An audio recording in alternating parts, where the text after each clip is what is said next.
Hello and welcome to Social Media Weekly, episode 26, August 2020. Social Media Weekly is brought to you by Virtual Palace Marketing, rehumanizing your marketing experience. I'm Sean. I forgot to inform everybody that I was not going to do an episode last week. So if you were looking out for an episode last week, I'm sorry, but I was in the middle of Tioman doing some diving. So now I'm back. Here's the story for the past 2 weeks, I guess. Instagram did not delete photos and DMs it said it would. Warner Music acquires social media publishing platform. Facebook pushes back App Store fees. TikTok rival Triller, without an H, so it's not Thriller, it's Triller, signs deal with Reliance JioSaavn, I think that's how it's called, in India. TikTok is suing the US government. Instagram suggested posts tries to increase addiction yet again. Back to the stories. Instagram did not delete photos and DMs it said it would. Security researcher Sogat Pokharel, I hope I did not murder that name, was awarded $6,000 bug bounty when he found that Instagram kept his photos and DMs on its servers long after he deleted them. Right, so Instagram actually launched this feature, right, in 2018 that would allow users to download media and messages from its platform. So when you download it from its platform, and then the company would delete it from its servers. Not immediately, but after maybe, I think they say 90 days or so. This was actually to comply with the European data rules, the GDPR, a year after the data had been deleted from Sogat's end. So he actually tried it out, right? And he deleted the data for about a year. It was still available in Instagram's server. Instagram says that this is a bug that they needed to fix. According to Instagram, it was a bug, right? And he was paid $6,000 to find the bug. So I think it was a pretty good PR move, right? They were caught red-handed and they immediately steered it towards, oh, thank you very much for helping us discover the bug. When, for all you know, Instagram intended to keep it running all the while. So yeah, Instagram, we believe you. Good bug bounty. Yeah. Anyhow, we hope that Instagram has fixed this bug. And if you delete your content from Instagram and remove your account from Instagram, you will no longer have your content, which includes photos, DMs, and also videos kept in their servers after about 90 days. Warner Music acquires social media publishing platform. One of the world's largest recording giants has bought up a social media publishing house, IMGN, for under $100 million. The company claimed IMGN will help give them more data on where people are consuming viral content these days, so they can be where the eyes are. It has actually been far evolved future. Where we are at now in terms of recording companies, recording labels versus social media, they are finally accepting that social media is a force to be reckoned with, compared to the times when they think that they can control the entire industry and take a big chunk of everything that goes between, and then control what content goes out and what people listen to, and how people react to certain things. Now it's a little bit different because music industry has been disintermediated. Disintermediated means the middlemen no longer control the supply chain of what goes out. So what happens is they need eyes and ears on the ground to figure out where the virality is, what kind of content goes viral, so they can actually help to manipulate the content that actually goes viral. Warner said that they are not using IMGN to market their artists and content, instead merely to tap it for insights. But that could change once they see the potential of social media. I do believe that Warner, having seen what's going on in the the amount of data that they can get, they will eventually use IMGN and the resources they have to market their artists and the content. Facebook pushes back App Store fees. In order to understand this better, we need to talk about how Apple makes money from App Store transactions. Apple actually charges 30% of all transactions for all transactions that happen in their stores. So if you have an app that actually has a, let's say, paid, like a paywall, free version, paid version, whatever it is, Apple takes 30% cut of everything. And they do not allow apps to bypass the system in any other way, including, for example, if the service has a free app on the iOS and then they charge people on the website a certain fee in order to use, Apple does not allow that. They want to have all transactions from that company to be done within the App Store so that they can charge a fee. Long time ago, 30% would have been a fair price, right? I mean, iOS was early, App Store was early, the entire idea was early, and it evolved from the 50%, physical games or physical apps or software version where they have to like ship a certain software to, like, let's say, a digital mall or an IT mall or something where you can pick up a box back, and that kind of stuff. But at this point now, I think 30% seems like a hefty fee because, a lot of small players are getting into the game. Facebook is actually one of the growing number of companies complaining about this fee, including Epic, we'll talk about WordPress, but let's talk about this first. Facebook has a new feature actually that supports paid online events. But in order to help struggling businesses, I mean, during the COVID and all that, right? So Facebook wants to come up with a feature that helps online businesses, micro businesses do transaction, get the events, but Facebook does not want to charge a certain fee for it, so that for the time being, the businesses can actually keep 100% of the payments. Android actually agreed with the terms, but Apple did not. So this is what their blog said on Facebook, right? Quote, "We asked Apple to reduce its 30% App Store tax or allow us to offer Facebook Pay so we could absorb all costs for businesses struggling during COVID-19. Unfortunately, they dismissed both our requests, and SMBs will only be paid 70% of their hard-earned revenue. Because this is complicated, as long as Facebook is waiving its fees, we will make all fees clear in our products." All right. So what's happening now is that Facebook says we can absorb, but Apple says no. The payout to the developers and the app owners and the businesses will only be 70%. It doesn't matter. Okay. The setting is here, right? It is actually very difficult to paint Facebook as a hero in any situation. They have always been the villain, the one that tries to take money from everybody, that tries to appear all nice and trying to do good to the society, but they have an ulterior motive behind.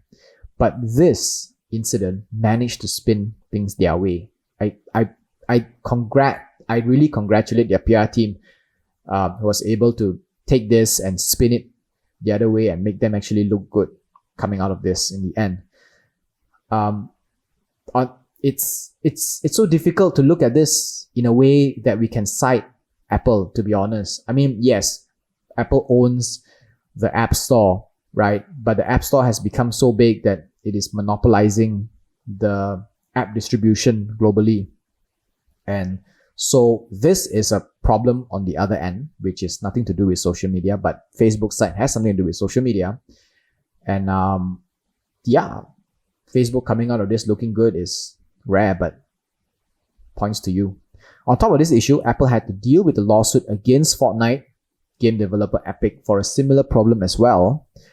Also with the 30% thing. And yes, let's go back to the WordPress one, is that WordPress actually provides a free app for people to use, for people to manage their WordPress. Well, WordPress is actually an open source content management platform, content management system. That means you can build websites and manage your websites.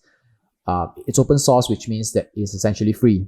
There are, of course, paid stuff, like you can you can buy domains from them, or you can buy certain services where they can manage it for you. But the management itself is free from WordPress. And Apple actually tried to force WordPress to put transactions into the free app so that they can make money out of it. Apple, for that 2 trillion that you're making, that you're sitting on, you did not earn it well. TikTok rival Triller signs deal with Reliance JioSaavn in India. India's ban of TikTok has left a huge gaping hole in the market to be filled, and all the rivals in the world are fighting hard to fill it before TikTok manages to get back into the Play Store. Triller is one such rival who just last week signed a deal with the music app division of telco giant Reliance. Triller will have JioSaavn's music embedded into the app. So JioSaavn is actually kind of like a subdivision of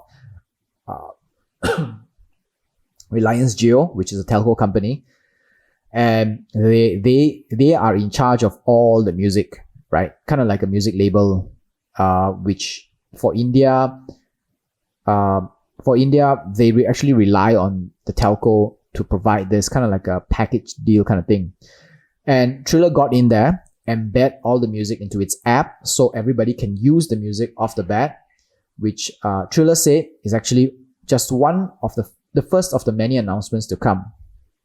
Okay, India is a very big market. It's an emerging market for the internet. There are more new up and coming mobile device users than anywhere else in the world. And all the tech companies want to get in there and try to get them to, use the app, use their services. And just a couple of months ago, India actually banned TikTok. I think July, August. Yeah, just last month. They banned TikTok under the pretense of that TikTok is actually may provide data to the Chinese government if the Chinese government asks for it. Because TikTok is a Chinese company and their hands are tied and all that kind of stuff. You have heard about this before.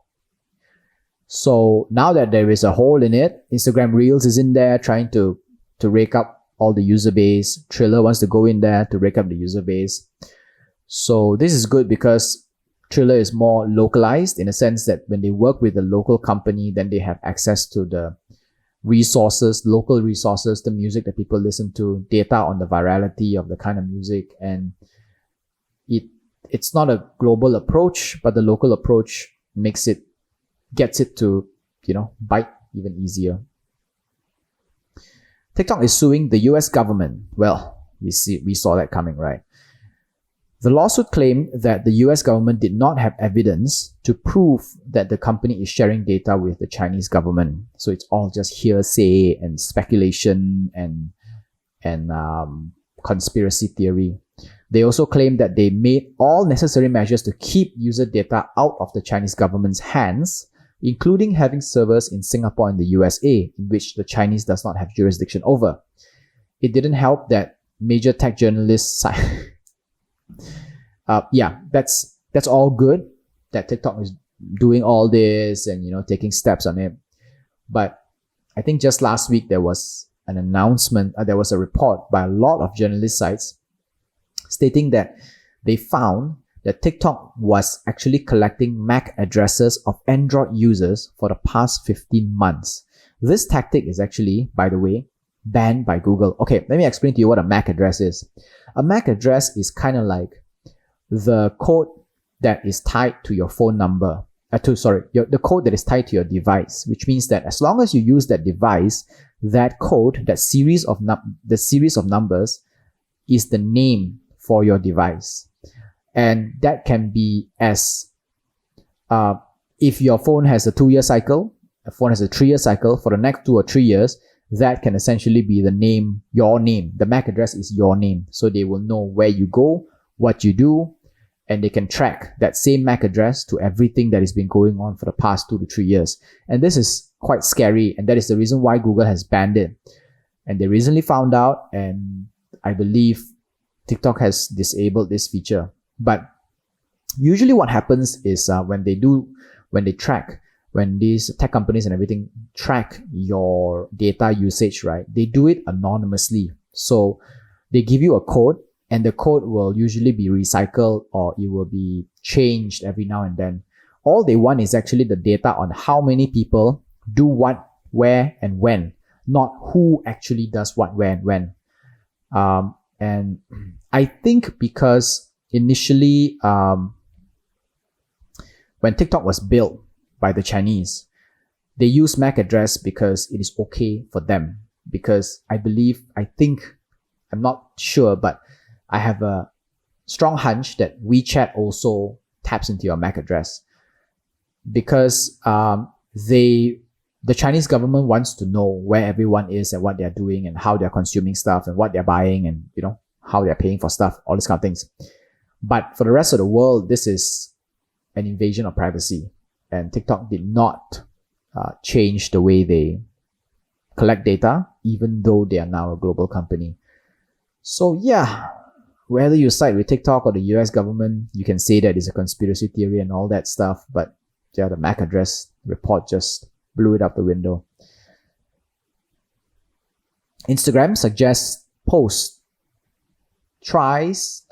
Instagram has new suggested posts tries to increase addiction. A couple of years ago, Instagram seemed to be going in the right direction by introducing a feature that tells us the posts that we've seen, right? Let's say when you scroll down to all the posts, and then there'll be this little big Instagram colored, I don't know if it's a gradient of red, purple, and orange tick that says you're all caught up.